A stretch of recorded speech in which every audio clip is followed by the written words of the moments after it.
അനലീസ് മിഷേലിന്റെ case ലോകപ്രശസ്തവും അതേസമയം തന്നെ അതീവ ദുഃഖകരവുമായൊരു സംഭവമാണ്. 1970-കളിൽ ജർമ്മനിയിൽ നടന്ന ഈ സംഭവം എക്സോർസിസത്തെക്കുറിച്ചും മാനസികാരോഗ്യത്തെക്കുറിച്ചുമുള്ള വലിയ ചർച്ചകൾക്ക് വഴിവെച്ചു. 2005-ൽ പുറത്തിറങ്ങിയ the exorcism of Emily Rose എന്ന പ്രശസ്തമായ സിനിമ ഈ സംഭവത്തെ ആസ്പദമാക്കി നിർമ്മിച്ചതാണ്. 1952-ൽ വെസ്റ്റേൺ ജർമ്മനിയിലെ ഒരു കാത്തോലിക്ക കുടുംബത്തിലാണ് അനലീസ് ജനിച്ചത്. 16-ാം വയസ്സിൽ അല്ലെങ്കിൽ 1968-ൽ അനലീസിന് കടുത്ത സീഷ്യസ് അല്ലെങ്കിൽ അപസ്മാരം അനുഭവപ്പെടാൻ തുടങ്ങി. ഡോക്ടർമാർ ഇത് ടെമ്പറൽ ലോബ് എപ്പിലെപ്സി ആണെന്ന് സ്ഥിരീകരിക്കുകയും മരുന്നുകൾ നൽകുകയും ചെയ്തു. വർഷങ്ങളോളം മരുന്നുകൾ കഴിച്ചിട്ടും അവരുടെ അവസ്ഥ മോശമായി കൊണ്ടേയിരുന്നു. പ്രാർത്ഥിക്കുന്നതിനിടെ ഭയാനകമായ രൂപങ്ങളെ കാണുക, താൻ ശപിക്കപ്പെട്ടവളാണെന്ന് പിശാചുകൾ പറയുന്നതായി ശബ്ദം കേൾക്കുക, കുരിശ്, വിശുദ്ധജലം തുടങ്ങിയ മതപരമായ വസ്തുക്കളോട് കടുത്ത വിദ്വേഷം കാണിക്കുക എന്നിവയൊക്കെ സംഭവിച്ചു. മരുന്നുകൾ ഫലം കാണാത്തതിനെ തുടർന്ന് അനലീസും കുടുംബവും ഇതൊരു മെഡിക്കൽ പ്രശ്നമല്ല, മറിച്ച് ഡീമൺസ് അല്ലെങ്കിൽ പിശാച് ബാധയാണെന്ന് ഉറച്ചു വിശ്വസിച്ചു. 1975 സെപ്റ്റംബറിൽ ബിഷപ്പ് ജോസഫ് സ്റ്റാങ്ങൽ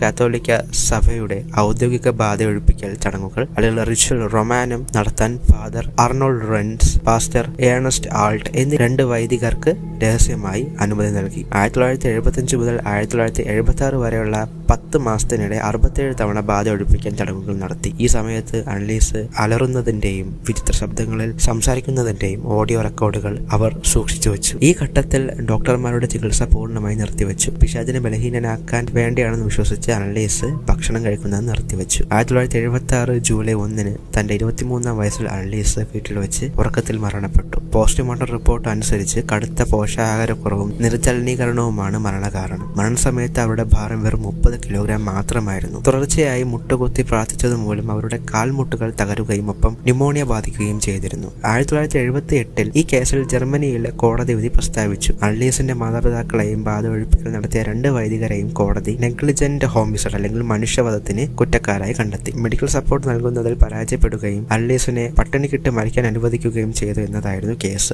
4 പ്രതികൾക്ക് 6 മാസം തടവ് ശിക്ഷ വിധിച്ചെങ്കിലും പിന്നീട് അത് 3 വർഷത്തെ പ്രൊബേഷനായി ഇളവ് ചെയ്ത് നൽകി. ഈ കേസ് കാത്തോലിക്ക സഭയിലും ജർമ്മൻ സമൂഹത്തിലും വലിയ ഭിന്നതയുണ്ടാക്കി. ഇതിനുശേഷം കാത്തോലിക്ക സഭ ബാധ ഒഴിപ്പിക്കൽ ചടങ്ങുകൾ നടത്തുന്നതിനുള്ള നിയമങ്ങൾ കൂടുതൽ കർശനമാക്കുകയും ഇത്തരം സന്ദർഭങ്ങളിൽ മനഃശാസ്ത്രജ്ഞരുടെയും ഡോക്ടർമാരുടെയും സഹായം നിർബന്ധമാക്കുകയും ചെയ്തു.